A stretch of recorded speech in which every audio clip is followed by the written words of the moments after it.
Hello everyone, welcome to the Tremendous Hustle channel. We're going to be covering the second round of the playoffs between the Indiana Pacers and the Cleveland Cavaliers. We're going to do a deep dive into it.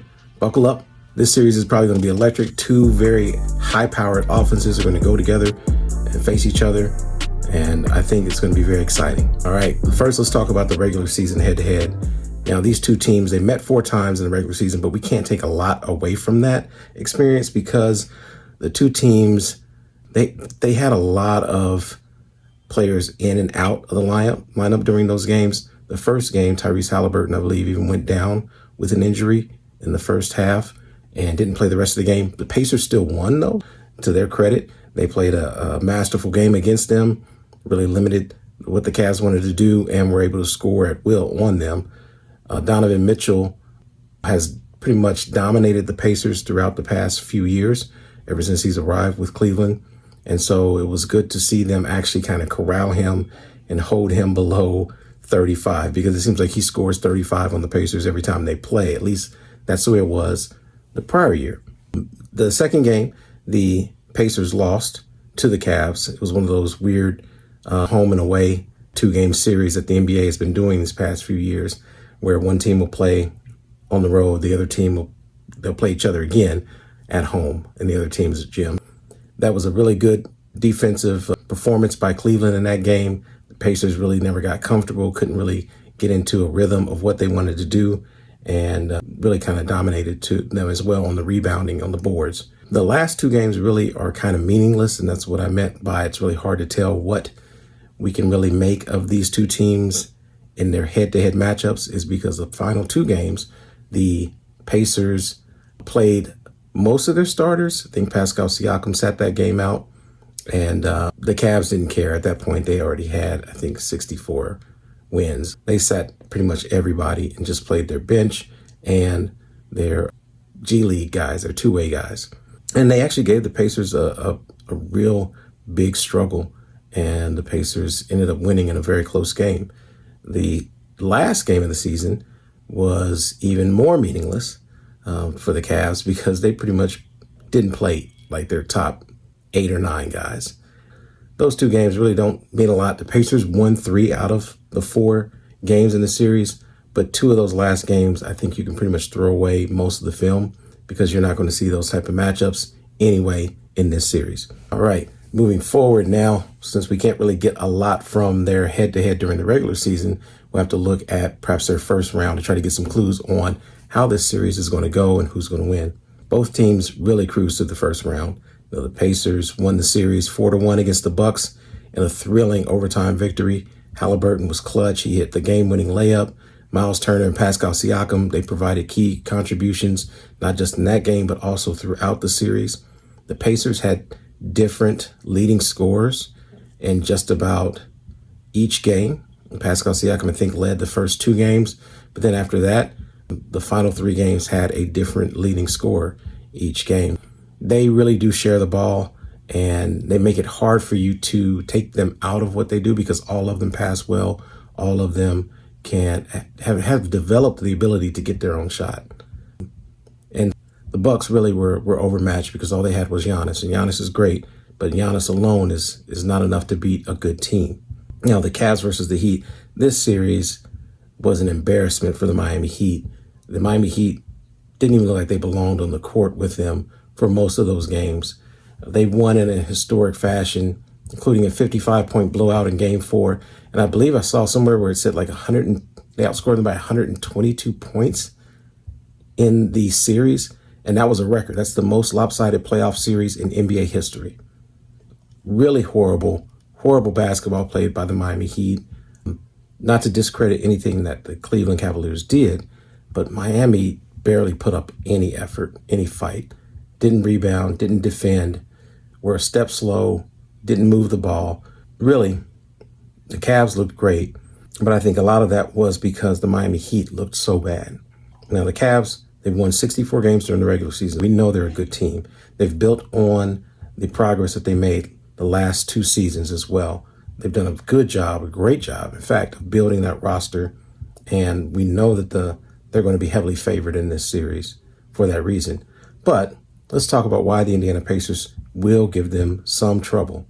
And I think it's because the Indiana Pacers are offensively efficient. They don't turn the ball over that much. They also have improved their defense tremendously. Andrew Nembhard and Aaron Nesmith have really, really come into form. They've really developed into lockdown defenders. Nesmith, not as much as Nembhard, but Nembhard is really limiting no matter who he guards. We know Dame was hurt and wasn't full strength, but he has held Dame down in both of the previous 2 regular seasons and the previous playoffs as well. He didn't do as good of a job last year in the playoffs against Dame. Dame just went nuclear, which can happen. But during the two regular seasons, Andrew Nembhard really held them down.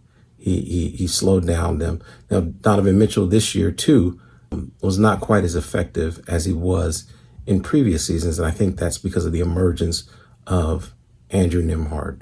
Andrew Nembhard really got the opportunity to face top talent last year throughout the playoffs, whether it was Damian Lillard, Jalen Brunson, and then having to chase around Jason Tatum or Drew Holiday or Jaylen Brown. They really put their work in on Andrew Nembhard, and he affected Jason Tatum a little bit last year, and Jason Tatum did not shoot very well at all in Eastern Conference Finals. And I think because of that experience, even though he was outmatched, trying to guard those 2 guys who are just taller and longer, I think it really just helped him to learn how to defend different ways. And I think that's going to be big in this series. That's one key. The Pacers' emerging defense will give them an opportunity against the Cavaliers, because I think they can go through stretches where they score 8 to 12 points in a row if they can get stops. Now, the Cavs, on the other hand, are a good defensive team themselves. And they're very efficient on offense. They don't have a lot of weaknesses. They have a lot of depth. And I think their depth might be a little even bit better than the Pacers' depth, which we know the Pacers' depth is a strong point. They have TJ McConnell, who can come off the bench and came off the bench in game 5 and scored 18 points. But they have Dean Wade. They have the 6th man of the year. They have all these players on the bench. DeAndre Hunter as well has come in, been a very nice pickup for them. Their bench is tough, and it's going to be tough to match up with those guys. But I think the biggest way, or the way that the Pacers could win, and I'm a Pacers fan. I don't necessarily think the Pacers are going to win this series, but I'm just saying if they do win the series, it will be because they neutralize Jarrett Allen and Evan Mobley inside. They'll keep them off the glass, the rebounds, keep them from getting offensive rebounds in particular. If they can hold them to one shot, get the rebound, get out on the run, they have the opportunity to take control of the game as they push the pace. Now, in the Cavaliers, if they don't control the tempo, or the Cavaliers, if they want to beat the Pacers, they have to control the tempo. The Cavs want a half-court battle. They want to try to limit Indiana's transition game, try to get as many offensive rebounds when they do miss. Don't turn the ball over. Avoid those long leakouts that the Pacers love to feast on. And Evan Mobley and Jarrett Allen have to really shut down Tyrese Haliburton's playmaking.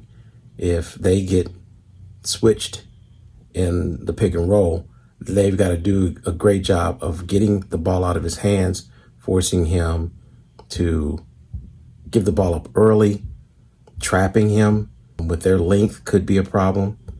But as we've seen, Tyrese has been able to just pick apart defenses even if they trap him. He gives the ball up, goes around, gets the ball back.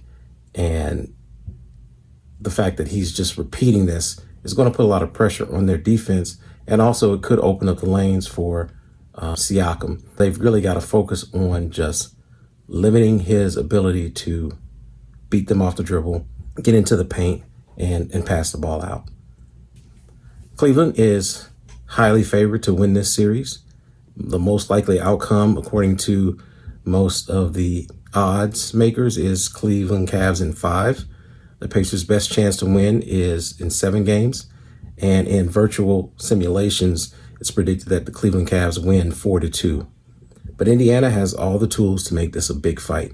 And I think that's what it's going to be. It's going to be a lot of good basketball. And if you like to see the ball scored, not just on three-pointers, but in the paint, in transition, off post-ups, you're going to see dunks as well. These two teams are going to give you a lot of that. It's very exciting basketball. They play the game the right way. And the way that they share the ball between both teams share the ball very well. It's a fun brand of basketball to watch. It's almost like when the Warriors first kind of emerged, and in the early 2015, 2016, they were really fun just to see that ball moving like the Spurs, but with a little bit more personality. Both of these teams do have. And so I don't predict a lot of drama like we saw with the Pacers and the Bucks. These two teams seem to respect each other. They seem to always appreciate what the other two is doing. And so far, even when prompted and trying to be prodded into making some statements that could be deemed disrespectful, none of the players are taking the bait. They're all gladly expressing how much they recognize and respect what the other team does. I think it's going to be a lot of good, clean basketball in this round, and should be a lot of fun. All right, so what do you think? Can the Pacers shock the world, or will the Cavs continue their dominance? Well, let me know your predictions in the comments below, and don't forget to like, subscribe, and turn on notifications for my next videos. All right, I'll see you in the next one.